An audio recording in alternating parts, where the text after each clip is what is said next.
So welcome everyone. Today we're going to talk about conducting targeted market research for federal contracting opportunities. So we're really going to be kind of focusing on applying the right search criteria to obtain the critical contract, solicitation data, contracting data, incumbent data, all of the things that we need to help us make those right business decisions. Do we want to bid on the proposal, or do we want to let this one go? Do we want to track it for future information or subcontracting or supplier vendor? What do we want to know about the history? What do we want to see what's coming up for future opportunities? So we have a lot of great things that we're going to be talking about this afternoon. So when conducting market research, it really comes down to what information do you want to find? Because we do the research, take the time to look, depending on what that end objective is.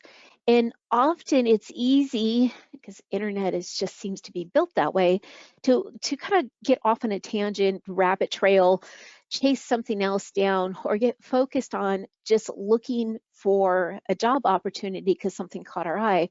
And we're not really taking the time to find what is it that we are looking for? What specific information are we in need of as we're sitting down at our computer at the time to do the market research? Who is publishing that information? So if it's a solicitation, where is it going to be posted? If it's a contract data, where could we find that? How is it defined? So on that numerical definition, what industry codes, what NAIC codes are used to define that activity? What keywords would be used? What are the title? What's the agency? Is this an old, a new event, a repeated event? So what, if we're looking, for the purposes of its solicitation, where is this on its contract cycle? So if it's something that we know comes up like a janitorial or facilities maintenance, or even some of the MATOCs or SABRE contracts on the military awards, we know that those have a life cycle, and as those 5-year, multi-year, depending on the length of that contract, that it comes up for bid again. So there's a lot of information that we want to be able to pull. So we need to know, what are we looking for? And once we kind of define what it is that we're looking for, it's really going to help us decide where are we going to look. So current is the recent activity. Go to contract opportunities. Past, we want to know old awards, we're looking for historical data. Maybe we want to know, has the government bought this before, and are they going to buy it again? What is the frequency? Maybe you're looking at moving into a different market, and you're looking at, well, or even a geographic area, and you want to know, what is it that the agencies are buying? Where are the buying officers? Is this something even bought in this market, or maybe do I need to look at something on a headquarters level versus a regional level? That type of information is some of these things. Future, is it on the agency radar but specifics unknown? Well, maybe we can look at procurement forecasts or agency websites. What are they talking about? What topics are they looking at? Ooh, look at that. Thanks, Lisa. Lisa has actually given me a beautiful example, so thank you. I'm going to go ahead and close that up. And we'll get to that. Thanks, Lisa. So past, future, and still to come, R&D, innovation, processes being sought. There's a really large momentum in contracting activity to find new methodologies of procuring innovative options, of not having to do everything the same old way, same tried and true, but meeting new needs or unique needs, and looking at various innovation programs, especially military, looking for different ways to go about meeting those needs and trying it through different innovation programs and procurement processes. All right, move on here. Okay, so what are you going to do with this information? So we kind of talked about, we got to figure out specifically what we want, how is it defined, where are we going to look, and then what are we going to do with the information?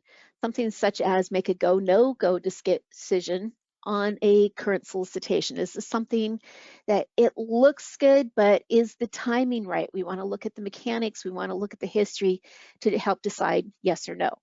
We want to use the the data to determine market diversification. We kind of talked about that already. But yeah, looking at new markets, both for industry type and geographic areas, there's a lot of research that we can do.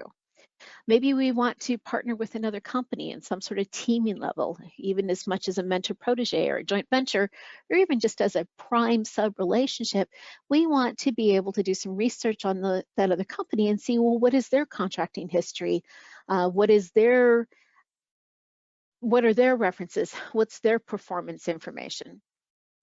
Maybe we're looking for pricing data towards a new activity, or we want to reach out to an agency now that you know their spending history. So we've discovered, hey, look, this industry does buy the things that we offer. How do we connect with them?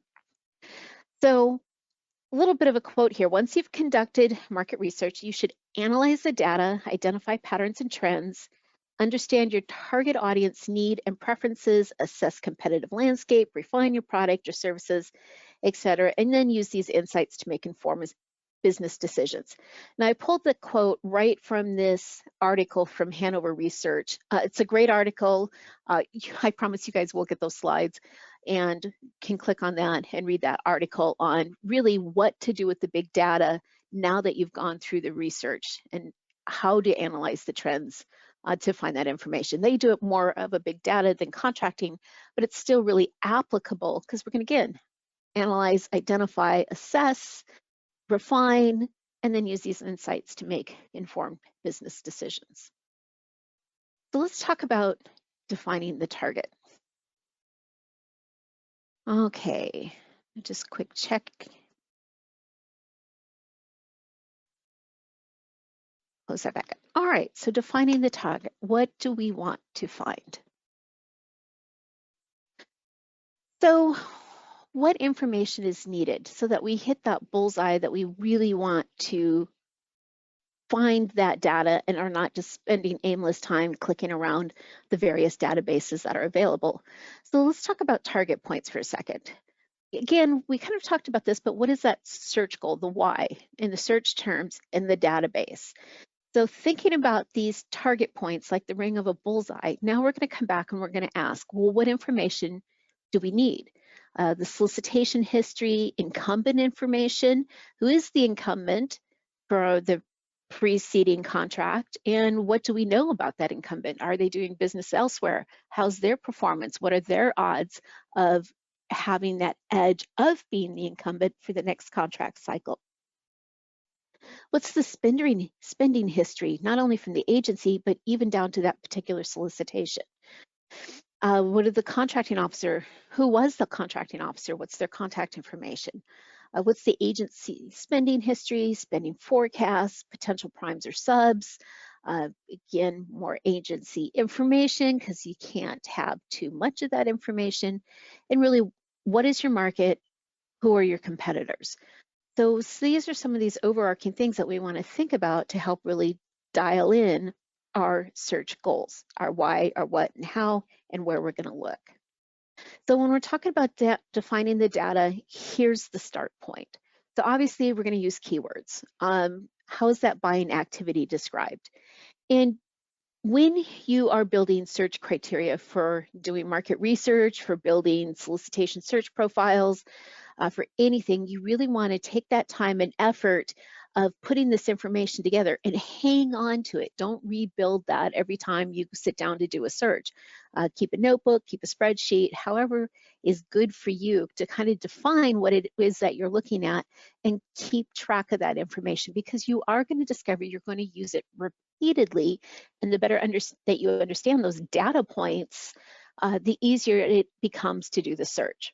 So keywords really is critical, doing 1 and 2 word key combinations.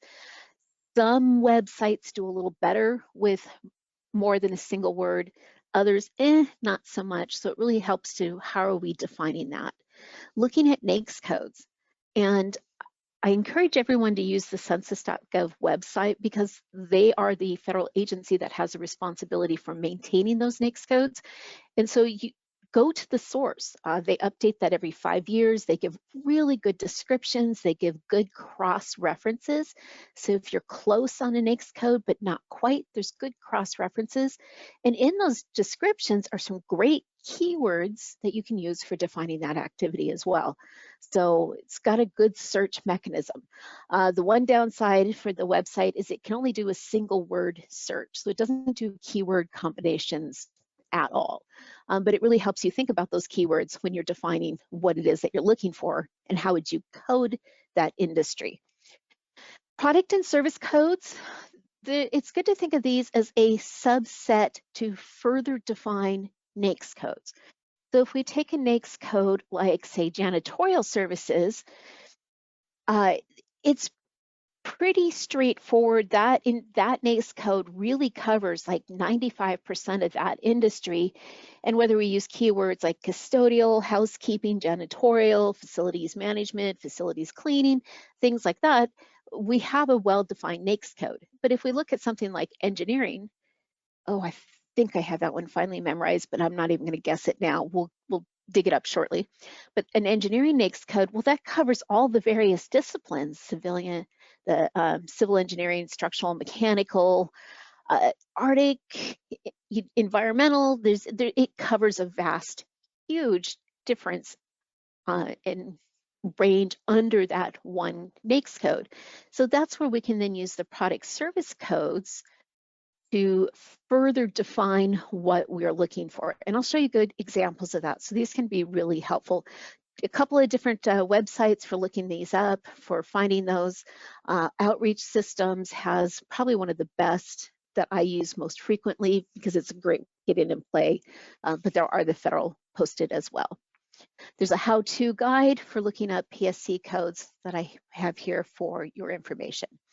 The federal supply groups, again, this is the outreach that I think does a great, where you can actually use your keywords to kind of help define what are the range for the federal supply groups. The product service codes, they, again, I start with a letter base. Letters are services, numbers are supply, and we'll kind of talk about that more as we get into the examples. And of course, the unique entity identifiers, if we're looking up incumbents and their history, having that information on our competition or our potential teaming partners is a fantastic way to see what they're doing and which agencies they've made inroads with. So we can look all of that information up, both in SAM to find their contact information, but also in the Federal Procurement Data System to see what is their contract award history. And of course, we have the DODACs, this Department of Defense Activity Address Codes. These are great search terms, keywords, when you're looking for a specific agency and you want to do history. A great example is for JBEAR, for looking at anything Joint Base Elmendorf out of that 673rd Contracting Office. Their keyword or their NAICS code, I believe it's the FA 5000. I hate to say, don't quote me on that because I might get that messed up, and also if we're looking at the Corps of Engineers, they had that KWB, et cetera. So we'll play with those and you'll get to see those as well. But the nice thing with the DODAC is that, like the unique entity identifier, it is for a specific entity at a specific location. So if we're looking at the DODAC codes, it's going to be that specific contracting office, like I mentioned, the 673rd, at that physical address. It's for any of the contracting staff working out of that address. So it gives us those physical locations of who's in that office as well. All right, so let's talk about beginning the search. We've kind of defined how we're going to pull our data together. We'll see good example of these when we get into our demo. But which database, beginning the search, where do we start? So this is a slide, if you've taken any of my classes before, you've probably seen it before, and I can guarantee you'll see it down the road because it's a good reminder of how much information on that federal arena is posted, purely because the federal agencies are spending tax dollars and there is a requirement for transparency of how the government is spending their money. And this information is posted in multiple areas and it's there for us as not just businesses, but as citizens of the US looking at where is our tax dollars going. So because of that transparency requirement, there's fantastic databases to find that information.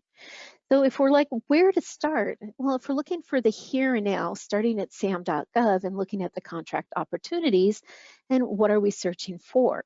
We can then kind of go into do incumbent search. If we find, well, here's the incumbent, we have the UEI, we can get that information from SAM. We can go into the dynamic small business search, do more information on the awardees, on those potential incumbents, those potential on other businesses, competitors, potential teaming partners, etc. And it's all linked because that information is pulled from SAM. We can go into USA Spending, whose all of the data in this database is actually pulled directly from the Federal Procurement Data System, or FPDS. But here we can see where is the flow of funds coming in. We're at the start of a new fiscal year, FY25, that started October 1st for the federal government.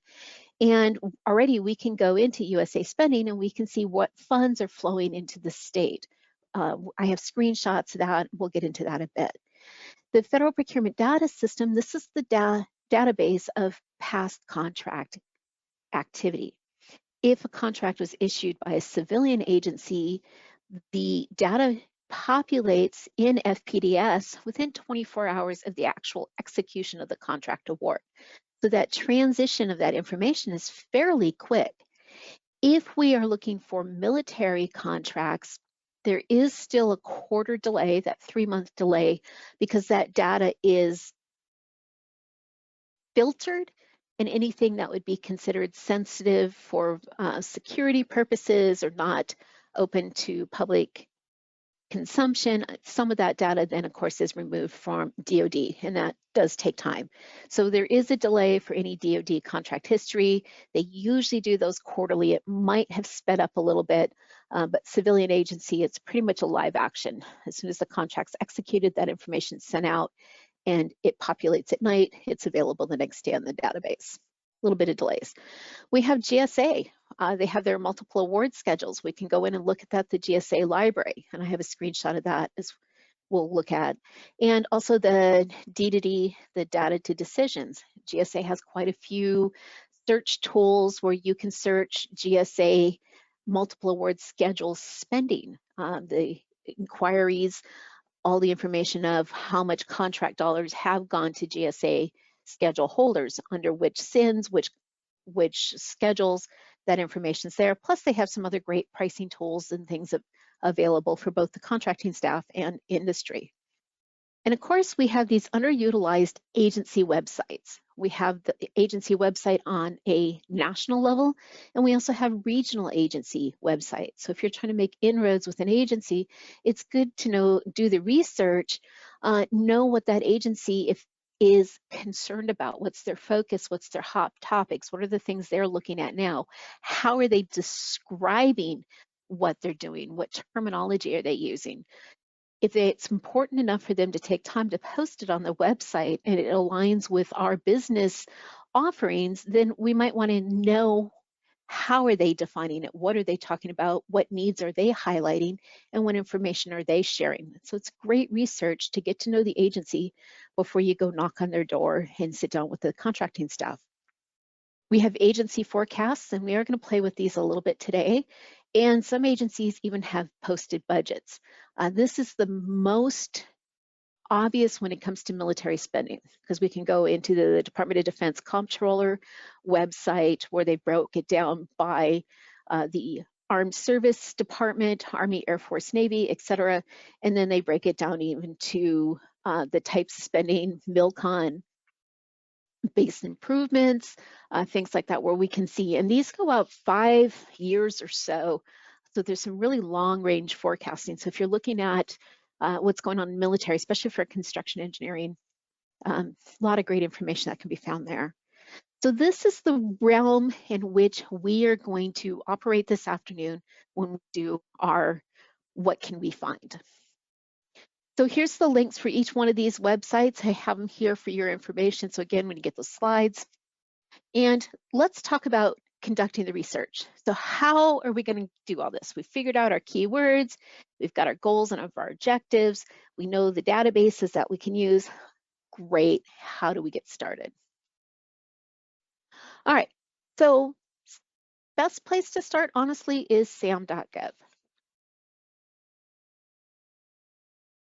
And what we're going to do is we're just going to start some basic filters. So just for example here, we're going to say Alaska solicitation and active. And here to the right of the screen are all the very possible search filters that we can use. Be comfortable with using these and learn how to use them and how to get in and out of them, because it's pretty easy to really, one, go too far and become too selective, or in the case of like NAICS codes, we can actually just use partial NAICS codes and use the first 2 or 3 digits of a NAICS code and give ourselves a broader search range.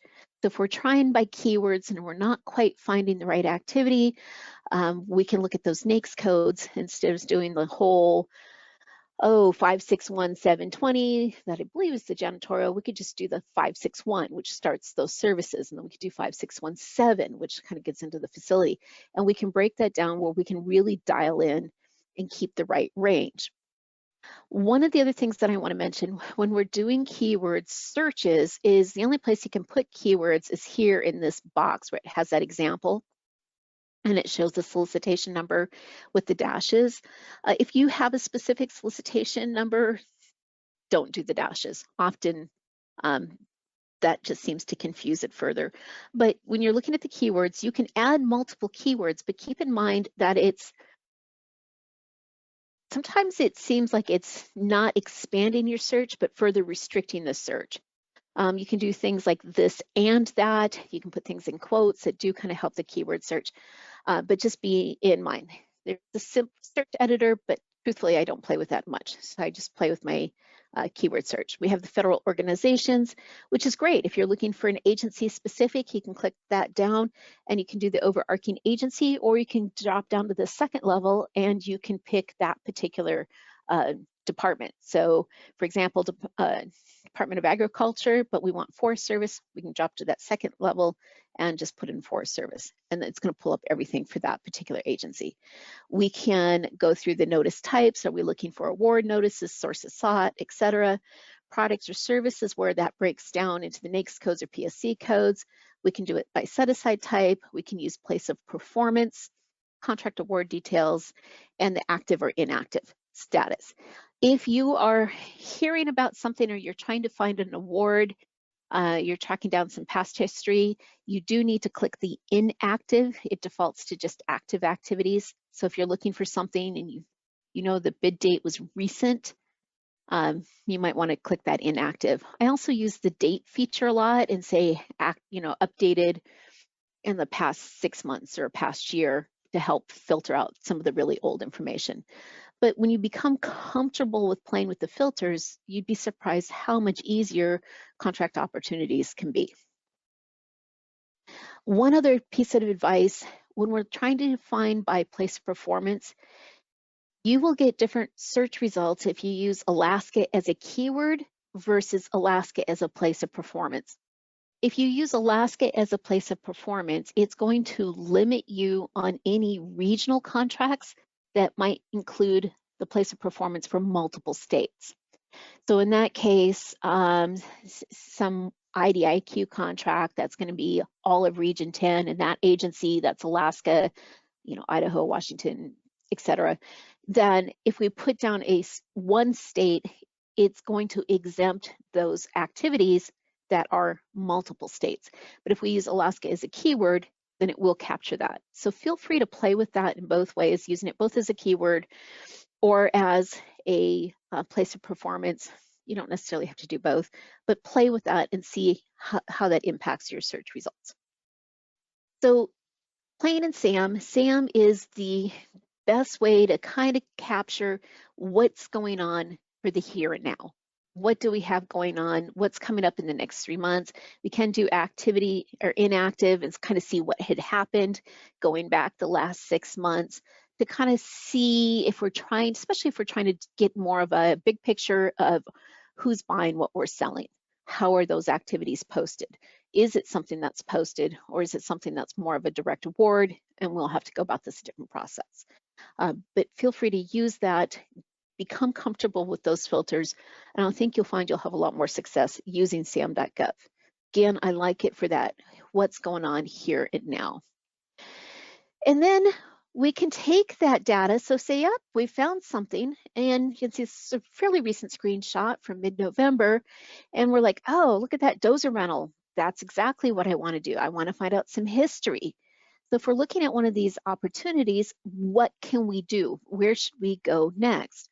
Well, we can take this same data and we can go into FPDS. We can find the spending history. We could go over to USA spending and do that NAICS code listed in this for maybe equipment rental and see what other agencies are doing it. Are we seeing that from a big picture? We can go into the agency websites, into budget sites. We can go back to the SAM because maybe now we found an incumbent and we want more information about them. So we're going to look them up in SAM to get their contact information, that UEI number. We can go into the dynamic small business search to get their website, get additional contact information that's not posted in SAM. And then we can go to competitor websites to find out more about them.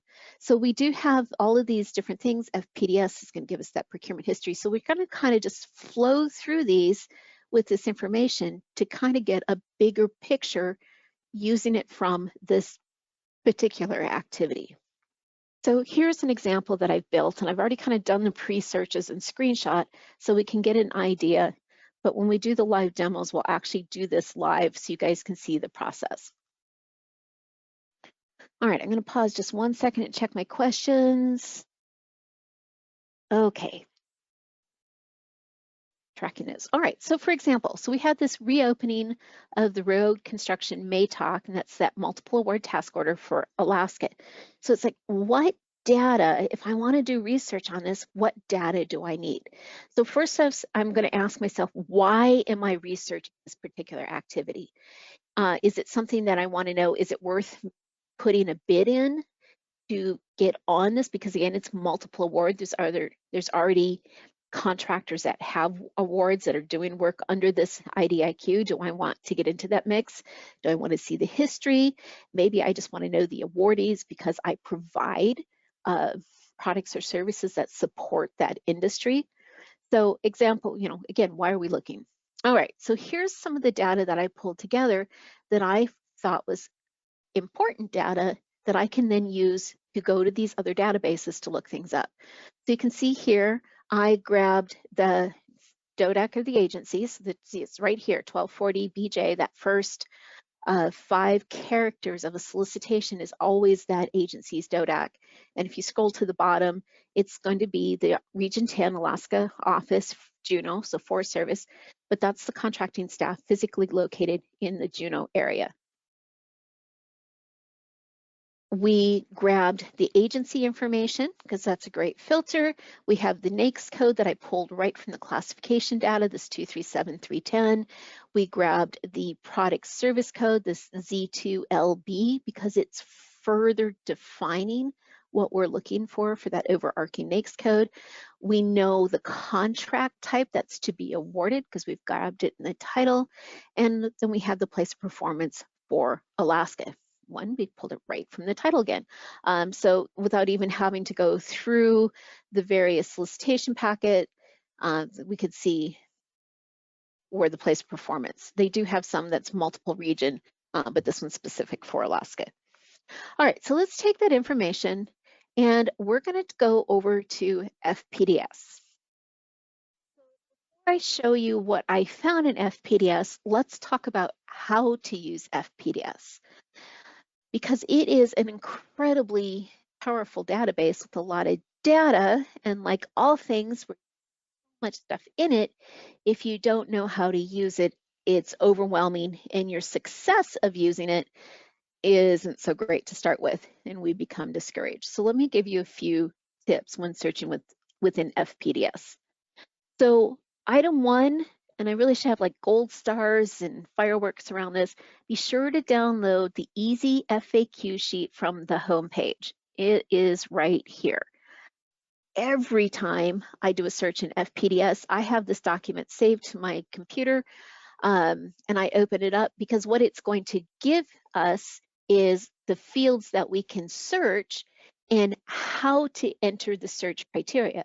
So for example, if we're going to do the POP, so the place of performance, you have to list the state in full and in all caps, because it has to match how the data is entered into the database. So having this FAQ sheet and looking at it, it's just a big table of all of the search terms, how to enter the search terms, and what it might result in. So, well, number one, you need this to be successful with your search. All right. Number two, start with a single search term and build your layers. So you kind of got to highlight this entire Google-like search to help you find, because otherwise it just inserts wherever you click into the cursor. And I usually start with either a UEI if I'm just looking at a history, or honestly, the easiest thing to start with is the NAICS code. So for example, oops, I was going to try to go back a slide. Here we go. We grab this 237310. Okay. Start with a single code. And honestly, I think it's easiest to start with the NAICS code. Next item I do is I click descending by date signed. You'll see that on the next screen. And then I click that advanced search and I add new filters. And these are the ones I use the most: place of performance, the PSC code, the contracting agency name, department full name, modification number 0, because again, I'm looking for something specific maybe, and I don't want to know the entire modifications and deobligations. I don't want the history. If I'm looking at a specific activity and I want to see, what was awarded, how many modifications, kind of general, what was the trend of that? Perfect, I might look at that. But when I'm just trying to gather general information, or I'm trying to find the previous rendition of the contract that's up for award, then I like to do modification number, set that to 0, because I just want to look at original awards. The date signed range and award type. So we can actually go in and look at, how do I figure out what's the award type in here and how should I code it so it matches in the FPDS. If you don't get any results, you can just click X next to the last filter that you added, so you can kind of hop back and forth.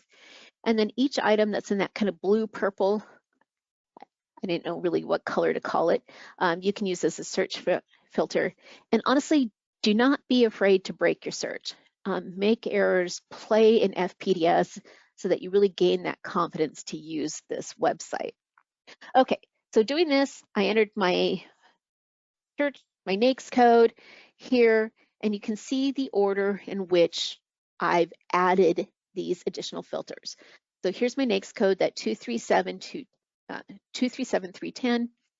I got my big search. I hop down here, and under sort order, I like to do descending date signed.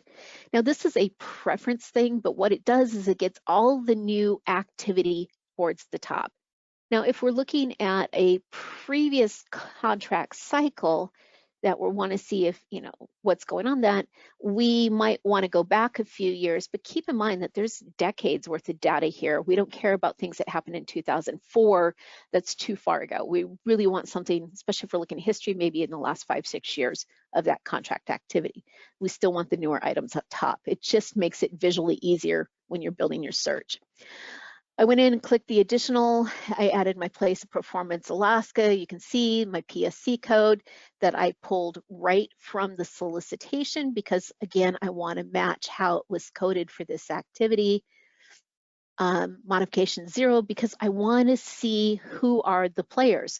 So my goal with this type of search criteria is, like, because it's a reopening of an existing MATOC, we know there's already contract holders under that who would become our direct competitors. Now, granted, it's a small closed pool of competitors, but we might want to see who's in there, because maybe we want to do a teaming opportunity with somebody that already has a contract versus trying to prime it ourselves.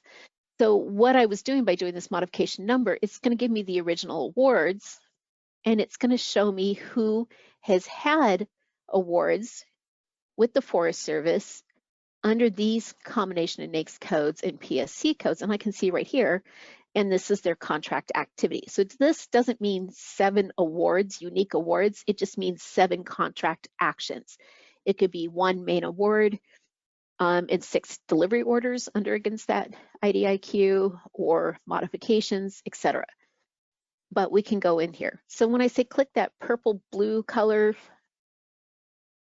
I'll let you guys decide if to you that's purple or if that's blue. Feel free to throw that in the comments just out of curiosity. We can have our own TikTok event of arguing over a color. But we can click on any of these things and it becomes a further filter. So if we're looking here, I can either click on, say, rock and road construction. It becomes my next filter and I can see all of the activity. I can see all 7 of those contract activities. And then if it's like, nope, that's not what I'm looking for, I can click the X on it, little X in front, and it's going to move me back up a level. So it's really easy to move in and out of these to kind of see who actually has that MATOC is an awardee for that MATOC versus has had other purchase orders or contract activities with that were similarly coded. Okay. So let's look at this one more time. So again, we have the sustainment, restoration, an IDIQ contract, various locations, Alaska. So again, this is the place of performance we're going to work because it is various locations, Alaska, as opposed to various locations, region 10 or region 9. Keep that in mind when we're playing that. So again, I pulled the same, looking at the same bits of information, I pulled the same criteria. Here's the DODAC for the Corps of Engineers, the W911KB. Department of Army. This W2SN is actually the office, W2SN Endist, Alaska. So that's the Corps of Engineers building right on Elmendorf. We have the NAICS code, the PSC code, the contract type, the IDIQ, and again, we have place of performance. So we can take that same data, doing the same process into FPDS, where I started with a single NAICS code. I did that, I went down, descending, date, signed, and then I built these additional layers.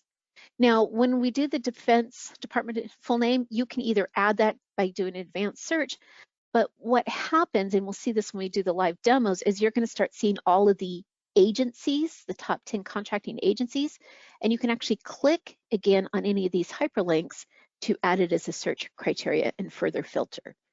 That's what makes FPDS so incredibly easy to use once we understand that. So if I was looking for an incumbent history of this activity, this IDIQ contract, is this a renewal for another 5 years? How many task orders were issued against it over the previous 5 years? If I want some history, again, using that same data, and based on these information here, I found a pretty decent match.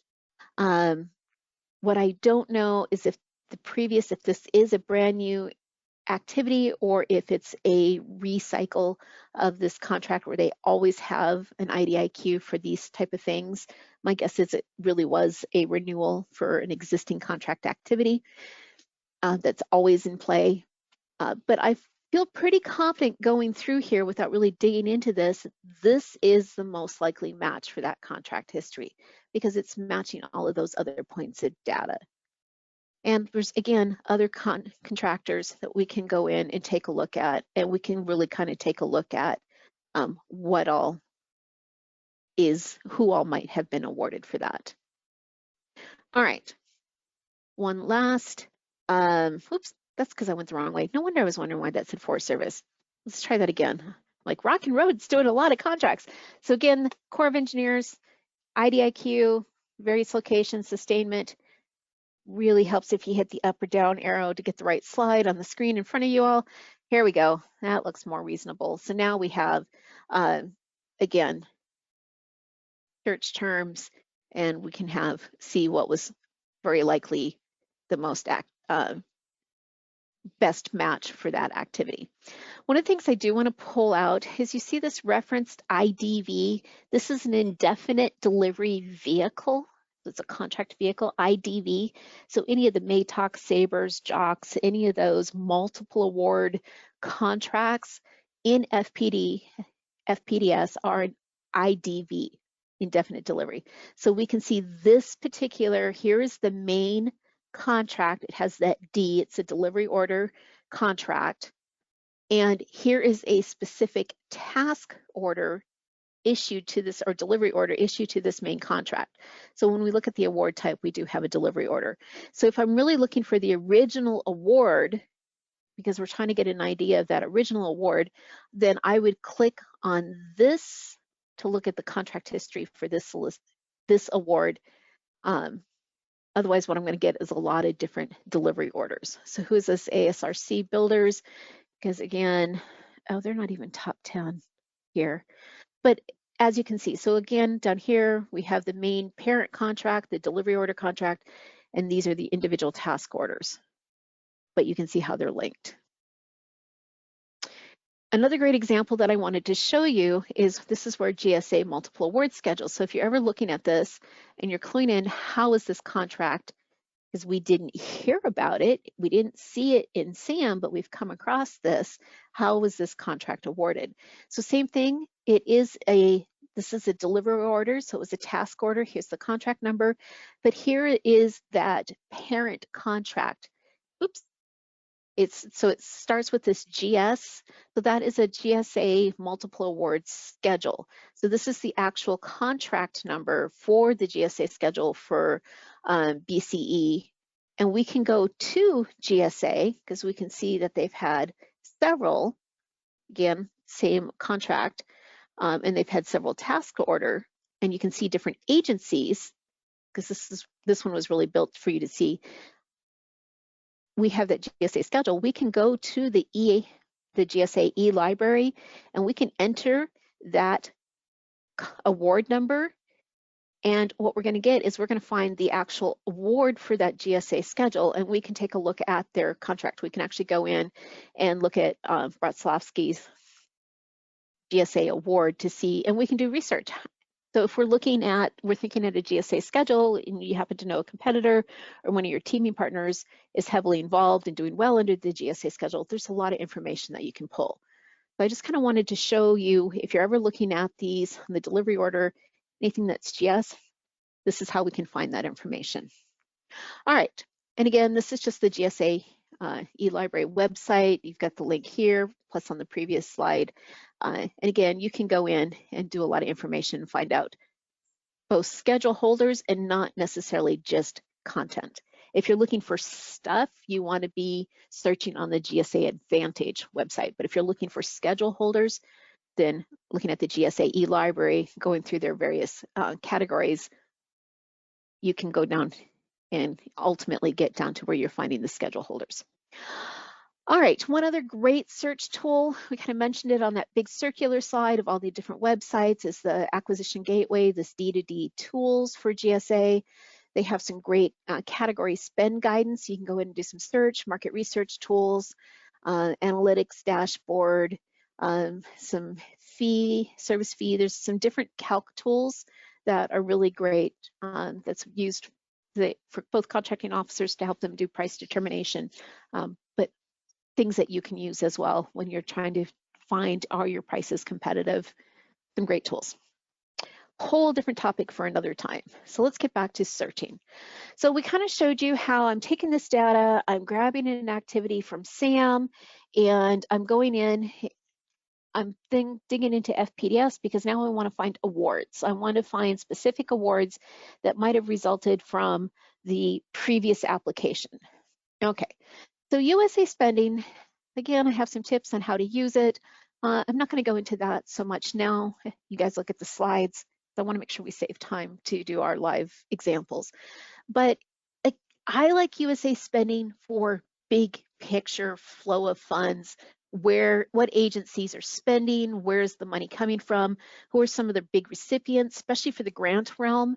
If you're looking for supporting any of the tribal governments or any of the state agencies that are receiving those federal grants, because you know the thing about grants is it's not like they get put in a bank for a rainy day. They have to be spent within that program year to be able to justify getting more funds next year.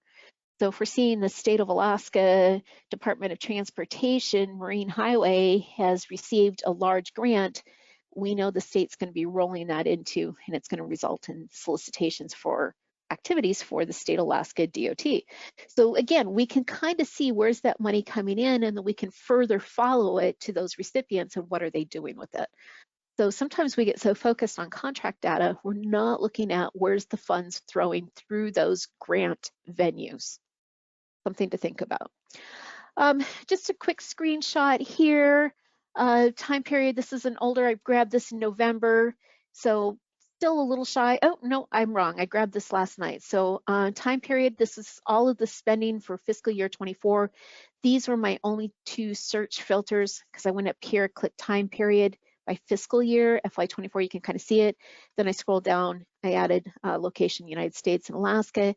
And this is just kind of the top of the list. I don't think it pulls in any particular order, but we can go through, we can see the grants, we can see the direct payments, we can see the loans, and we can see the 12,000 various contracts.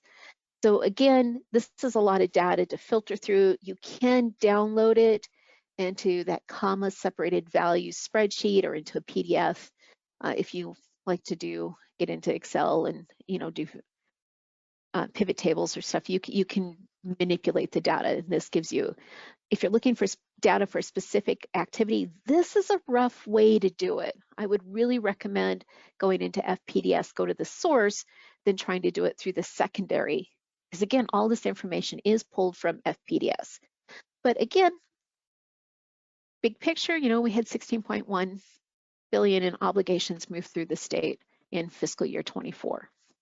And by obligations, that does include everything you see here: contracts, grants, direct payments, loans, other activity. Okay. The dynamic small business search, again, some good tools, how to use it. You can pick multiple states. I generally like doing one state at a time. Your search is a little more robust. It used to be, prior to SBA moving this to a cloud-based function, you did more than one state, it would simply break your search. It's a lot more robust now, so you can pick multiple states.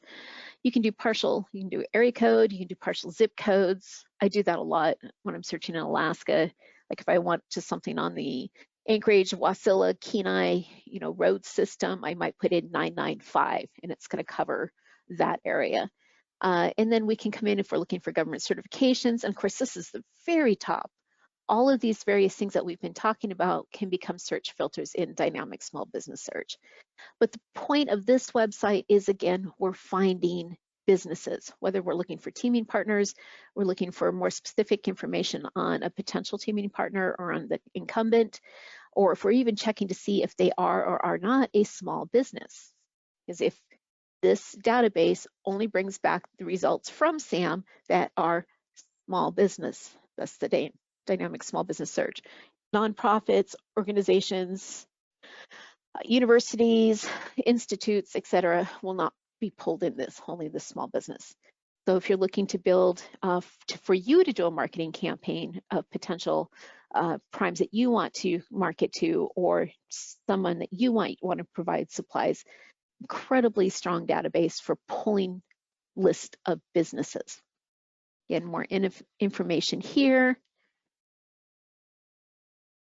Oh, that's funny. Benefits of using, I didn't fix that. I have a typo. I'll correct that typo before I send you guys the slides. All right. So again, we put in our search terms, whether we wanted them to have a government certification or not. Further down, you can pick NAICS codes or keywords to find the businesses, and this is what you get for your search results. So you can see here, I did that 541-330, and I just did 995, because again, I'm looking for areas just kind of on that roadway, possibly. And you can see, I came up with 397 businesses within the state of Alaska that have that NAICS code. All right. So let's talk about agency websites.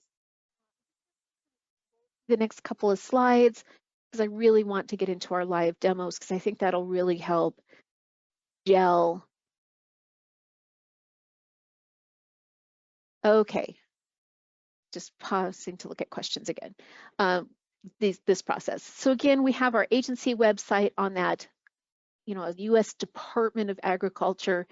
We can see different opportunities breaking down if we're wanting to do business, starting with the agency website and looking at what's their various departments. And here we can see all the sub-agencies under the Department of Agriculture. Kind of scrolls through, and we can even then go and say, Forest Service Alaska District is what the search term, and it brought me right to this website. So here, again, from the department, I can scroll down here, find Forest Service, and see the list of the different regional offices. And I just, of course, just did a site search for the Alaska District. A lot of great information, a lot of opportunity to better understand that client so that when you're reaching out to them to actually start talking to them, whether through the program sites or to meet with the small business liaison or the contracting officer, you can better understand that agency. This is part of doing that due diligence, that when you actually get FaceTime with an agency staff, you are coming prepared. All right, procurement forecast websites. A great starting point is acquisition.gov. Agencies are required by Code of Federal Regulations that they are producing these procurement forecasts. They're kind of developed through the year as they're building their budgets. It's their wish lists of their upcoming activity that if they get their full ask, this is how they're going to spend those funds. And so that information is rolled up from a regional to a headquarter level and then is published. So it usually starts gathering that beginning of October, when they get past closing out the previous fiscal year, that information's gathered. So I would say about mid-November is when we start to see fully populated procurement forecasts that are posted. The acquisition.gov website, I've got the link here, or honestly, you can just Google federal agency procurement forecasts, and this is one of the first things that's going to pop up, but it lists by agency. So you have, again, Department of Agriculture, here's the agency procurement forecast for that. So right on this page, it actually gives you that website. So we can further then, and using USDA as my example here, we can now come in, and I just did some pre-filters. You can kind of see this. I picked that place of performance, my fiscal year, because I wanted to see what's coming up. And so you can see these anticipated activities. Should they be fully funded, this is their spending list. So procurement forecasts are a great way to get that heads up of what is the agency, what have they built their budget, what are they prioritizing, what are they hoping to get awarded. And we can even come in here now and use this as our start point, go into SAM, maybe look at some old solicitation history. So if we can find other similar activities, because you can see there's a lot of thinning, maintenance, mechanical maintenance, a lot of public land. So we can go in, and while we might not see this exact activity before, because we're assuming this Margaret Creek is a new activity, see similar activities and get an idea of what was their turnaround, what did their solicitation process look like. We can kind of start preparing ourselves for understanding what will be asked when those solicitations are. Keep in mind, just because they had some other place, thinning activity, but again, it's going to give us a feel for what that particular agency is doing. Nice thing, you can see the NAICS code that they're using. So right here, we can go in just by this 237310, plug that right into FPDS, filter it down to Forest Service and the Place Performance Alaska. We can see how much did they spend in this under this NAICS code in the previous fiscal years. So we can start doing our due diligence. And when these opportunities are actually realized in SAM, we're better prepared because we've gathered that background information with plenty of time to do the information digging. So the forecast opportunities, again, they're a list wish, they're always subject to the availability of funding. it flexes, but you can see the agency has a planned spending of when they hope to get these solicitations treated. I'm sure as we have continuing resolutions, it might be delayed. But again, you can go through each agency and find that. Now, Department of Defense is a little bit more challenging, where Department of Defense has their big comptroller budget websites where you can go and look at the large dollar projects and where they're going to be moving, base-wide construction and base-wide maintenance activities. The individual smaller spending activities for DoD are a little bit more challenging. In that case, your best bet, and I can speak with more confidence here on a local scale within Alaska, is you might want to reach out to the small business liaison on JBER, who's Stephen, say, hey, when are you guys publishing your procurement forecast? His predecessor, Della Simmons, used to just post the procurement forecast in contract opportunities under a special announcement because DoD handles them a little bit differently. Civilian agencies, absolutely that information's here. Some of the DoD activities, yes, there are big picture spending, but if you're trying to find for a specific installation in the DoD realm, you might want to start with reaching out to that local small business liaison and initiating that conversation of when are you guys going to post it? They just have a slightly different process. They still do it, it's just a little different than a lot, especially the civilian agencies. All right, so procurement forecasts, become familiar with them. They are an incredibly helpful tool. And a lot of agencies actually use these as working documents and might update this as they go. So depending on how it's posted, if it's a live database where the agency is updating it all the way through that headquarters level, you might see these fluctuate, things go away, things become added. You might even see where it's been awarded or posted for solicitation. Military budget websites, I've talked about them a lot. You can tell what I did for search in Google, just military construction budget FY25, and there's quite a few different websites that you can come up.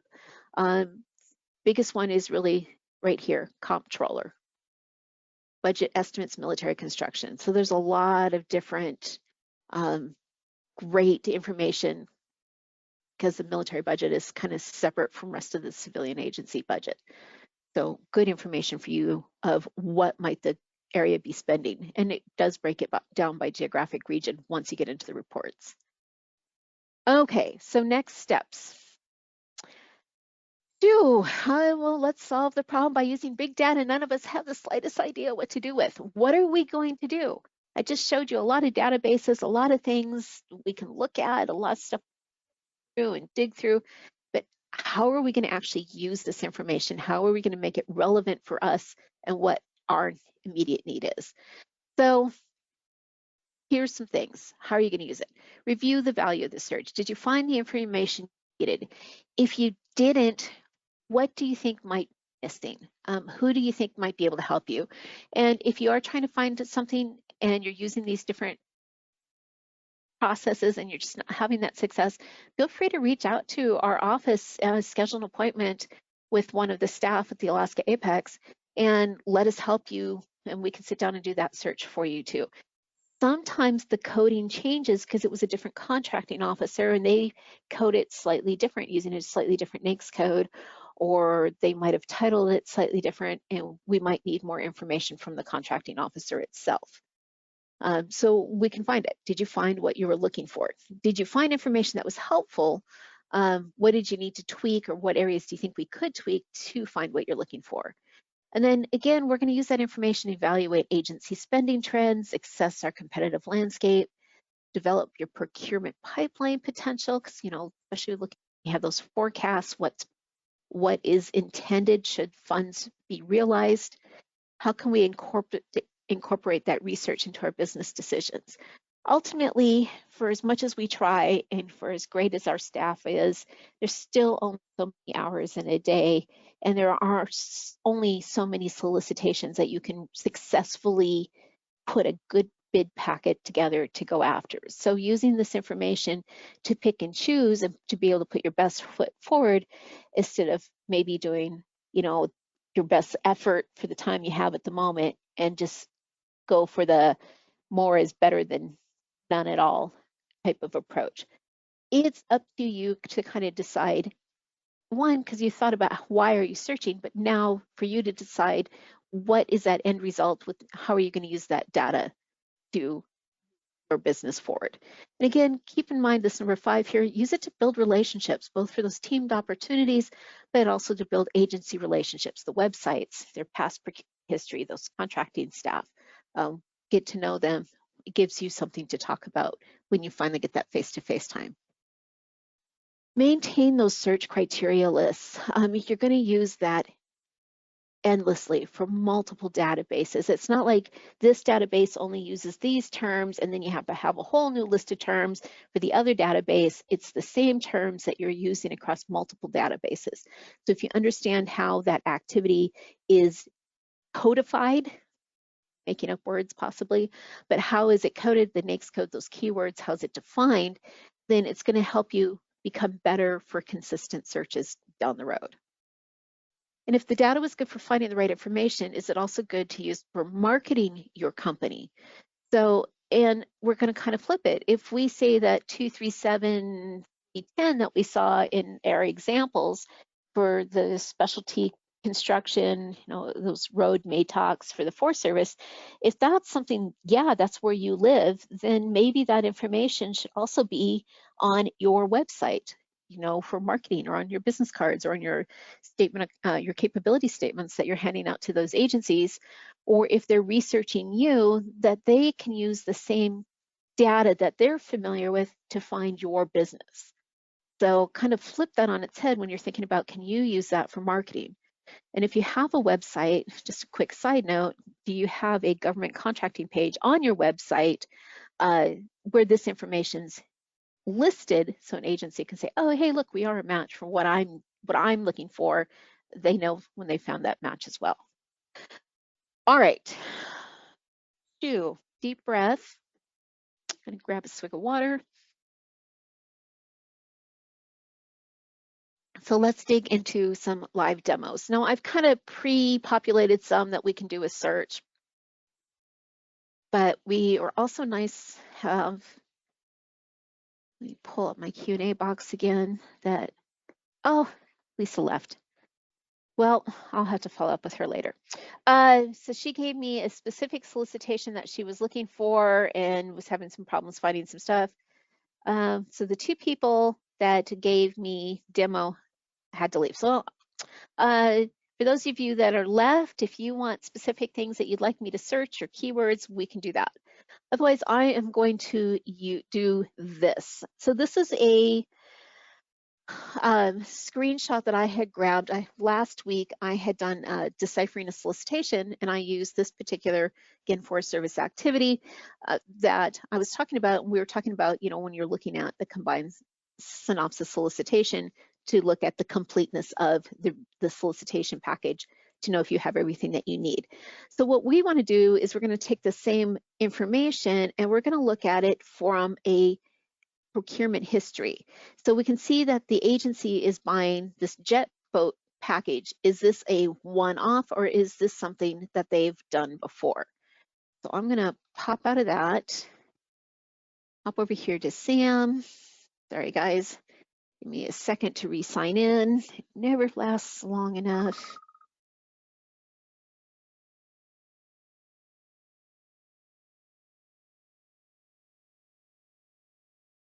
Okay.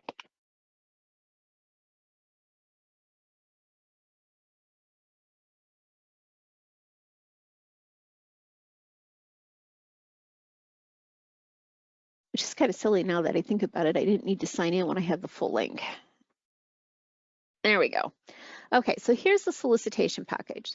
So as we kind of talked about here's our important data, the NAICS code, the agency DODAC, the agency itself, NAICS code, PSC, population Alaska.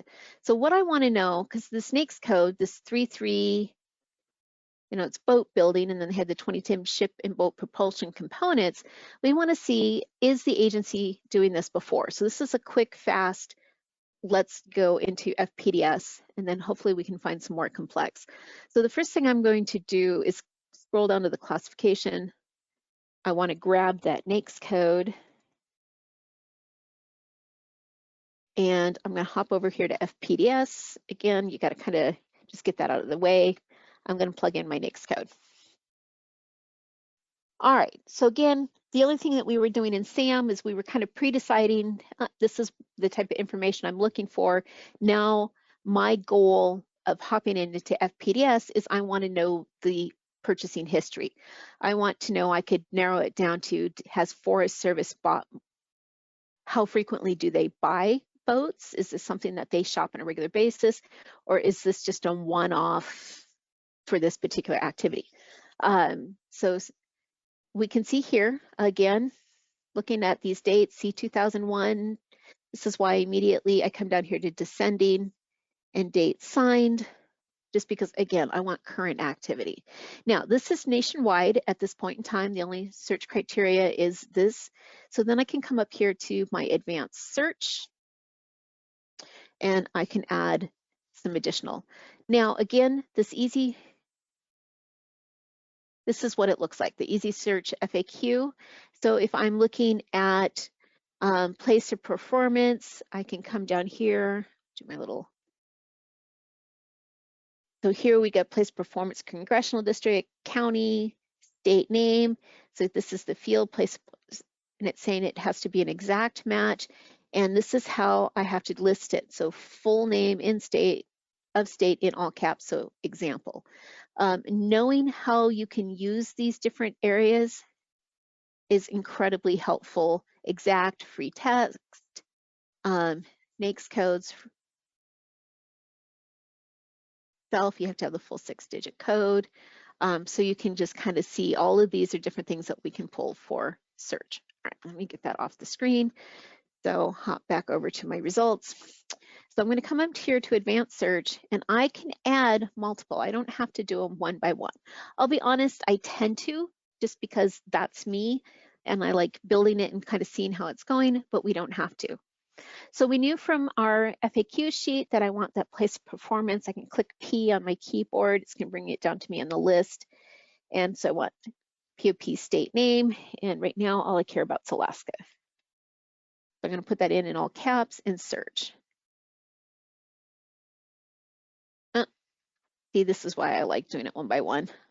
I don't know, I'm set in my ways. You don't have to. I just like seeing how it starts filtering down. Okay. Add that, so we have our filters. So we're now dropping that down. We can go by agency. So maybe I only want the Forest Service. So I could type in their agency name, but I can also come over here. This is what I was talking about. I don't have to type it in. I just want to see what the Forest Service is doing. Okay, so we still have all of this, our NAICS code, right, boat building, but you can see how we have all of these multiple small craft, various PSC codes. Let's see, what did they use on their activity? My demo, it is 2010. So, and these are all 1940. So maybe let's go ahead and add here.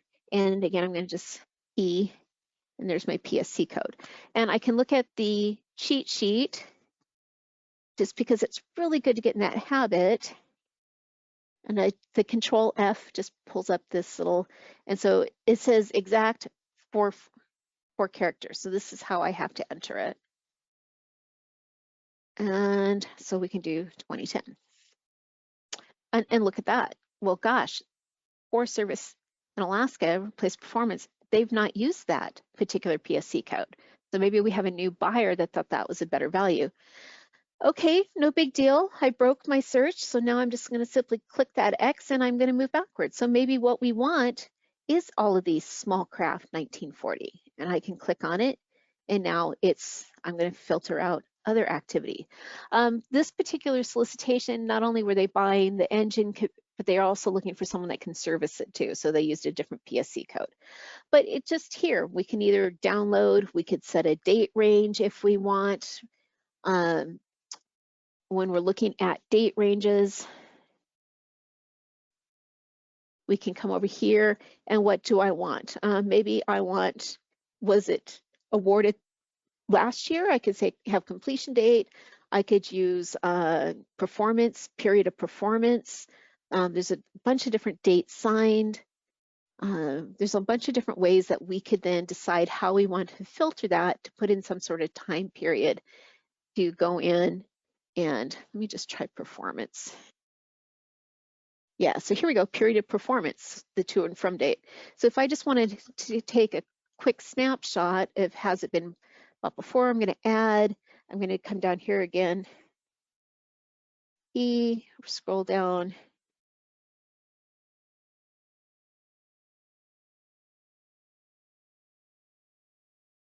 Let me do this over. I think I hit more than one key. There we go, PSC. The period of performance start date. So a start date and range. And we can come in here. Here's a great trick. See the little calendar thing that pops up. I'm just going to say today. And then I'm going to go back to like, let's just say last 5 years to again to today. Gives me my nice date range. I know my formatting is good because I picked it off the calendar and search. So that might say, okay, in that time period that I selected, we can see Department of Agriculture, there was 19 different. So here's the agencies. They've purchased these activities using that NAICS code and we could go in and we could view it.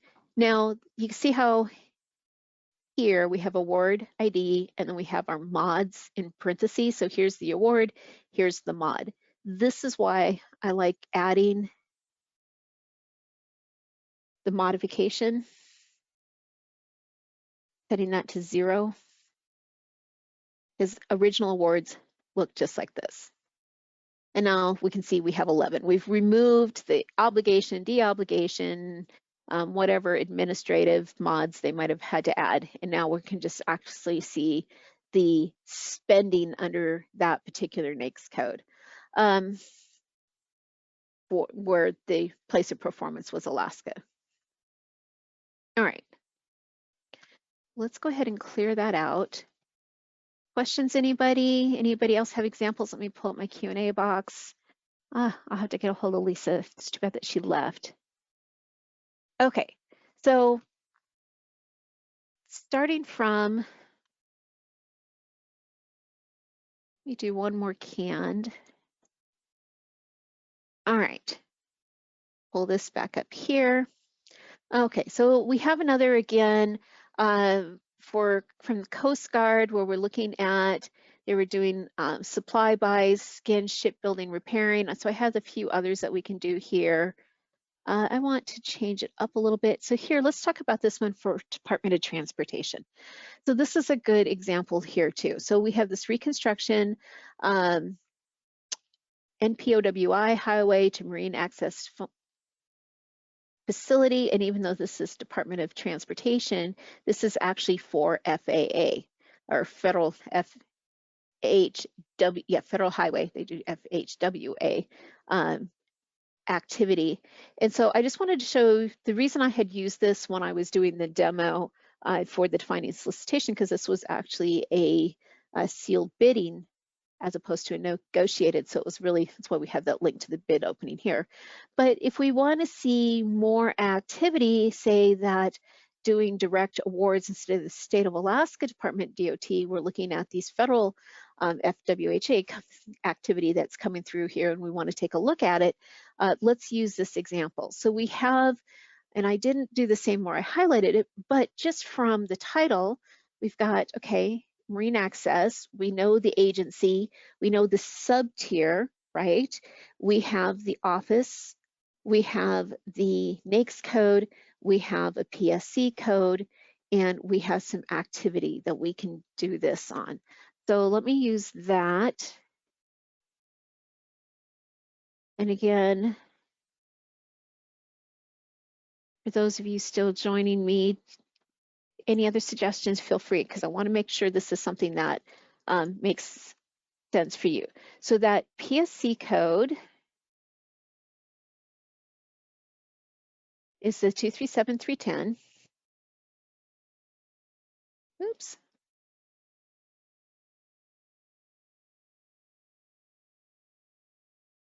Okay, step 1, step 2, descending date signed, because again, it's become a quirk of mine. Not necessarily right or wrong, I just prefer it.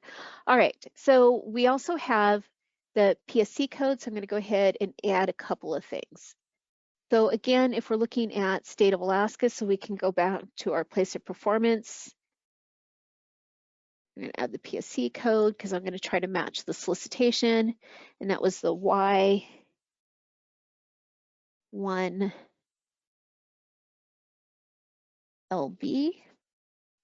And the one thing on the PSC code, when we're looking at PSC codes here, so it says exact, the 4-character code. What it doesn't say is it has to match with upper or lowercase.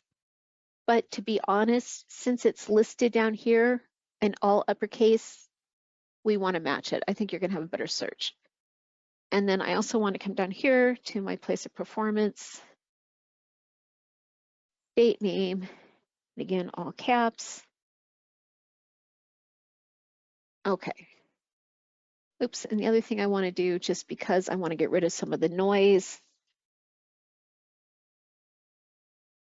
All right, so here's what we're looking at.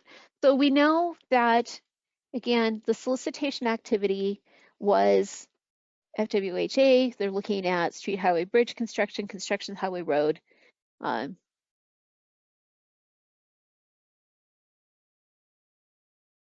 So what we can find, we have the agency, we have a lot of Forest Service because we're looking at these top 10 department names.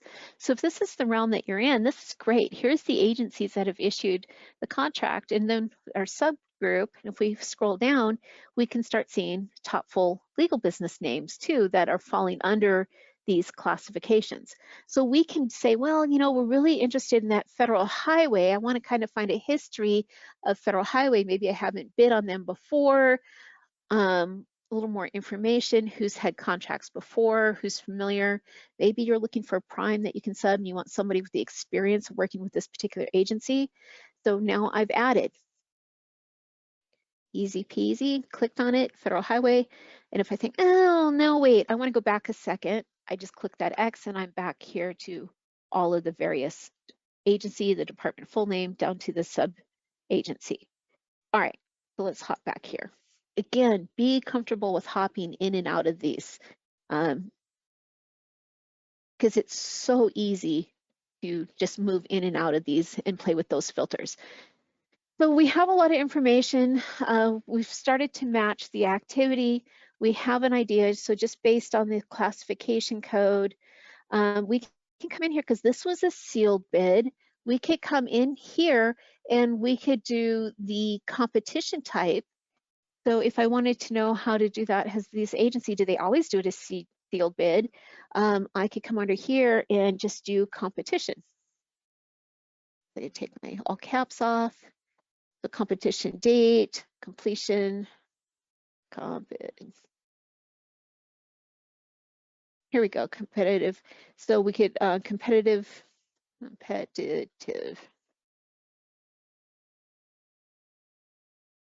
just arrow down, small business, yes, no, was it a small business program? Eh, what else can I put? Type, product service type. Ooh, look at that, 8 of 14. But we can come in here, and I've done this before when I've had something really unique that I wanted to find the right way. I do use this FAQ sheet a lot. I'm going in here and trying to see type of contract.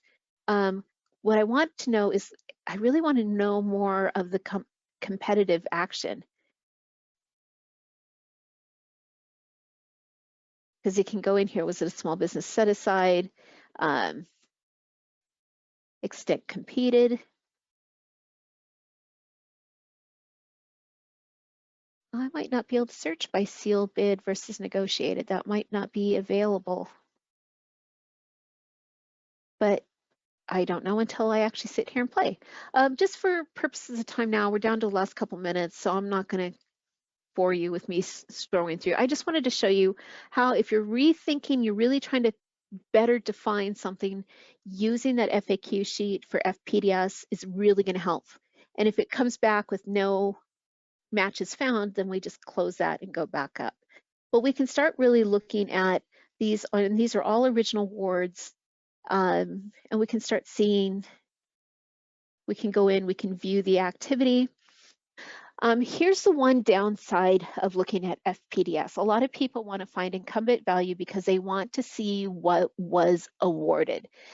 So if I want to know the history, because we can see this particular contract activity, so we're looking at, just under 3.5 million for this activity.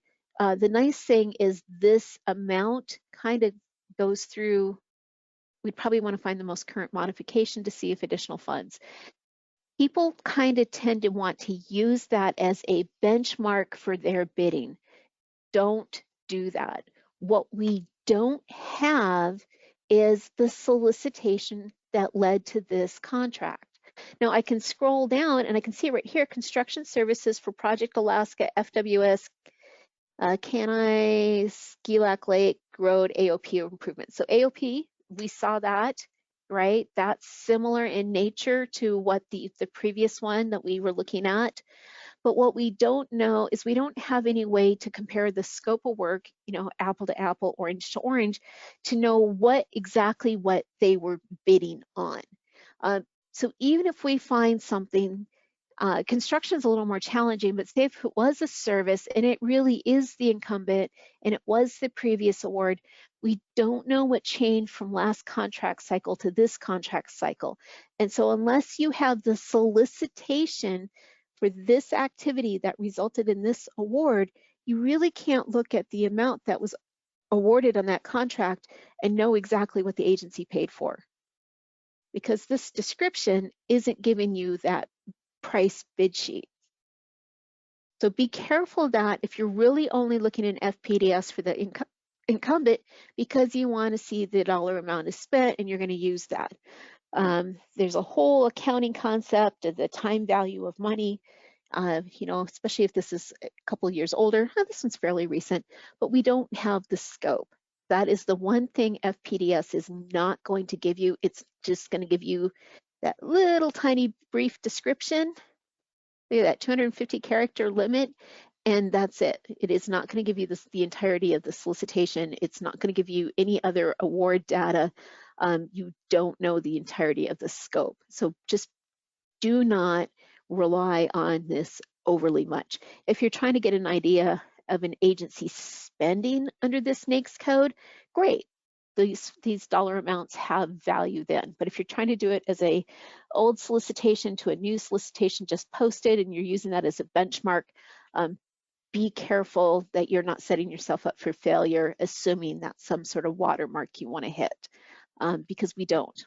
Unless you have, again, unless you have that solicitation to compare it against the current, you simply don't know. All right. A lot of great information. What I really want to do is kind of go ahead. We're at the top of our hour, so I'm out of time. A lot of great information to show you, and the best way to do this, if you're looking for something for yourself, get in here and be comfortable, play with the different, oops, I didn't want to do that. I wanted from current slide, sorry, derailed myself here. Get in there and just break the search. See what you can find, see what you're having troubles with.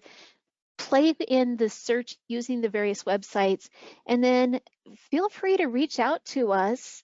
Or if you're joining from a different location, we're Alaska Apex, we're part of a national association. If you want to learn more about us, here's our website, here's our association, the Apex neighborhood, and our funding for the Department of Defense Office of Small Business Programs. Either of these bottom two links, you can find the Apex locations for various states. So if you're looking at doing business extending into a geographic region, check out the Apex in those areas as well. Because while we all have our free assistance with all aspects of government contracting, and we all have that federal focus, we're each one kind of the experts of what's going on in our own state geographic region. So, in our own backyard.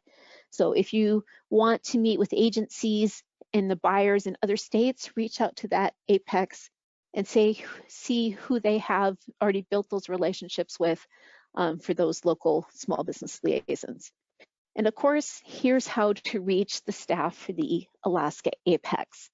So if you'd like to schedule an appointment with us, please reach out to us. We can happily do, anyone on our team can do that marketing research. Our contract specialists, myself or Carolyn, that can reach out, let us know, schedule that appointment, and we can really do a search in how to use this website specific to your search criteria in your business. So at this time, because I have run out of time, do we have any last minute questions, everyone?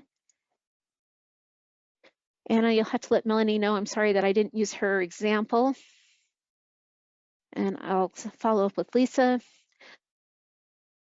Well, since we are out of time, and if there are no other questions, I'd like to take a moment to say thank you for everyone for joining us today. I hope you pulled some useful information out of the presentation today. And again, if there's anything we can help you with, reach out and let us know. And I will send you all the slides a little bit later this afternoon. So at this point in time, I'm going to go ahead and stop the recording.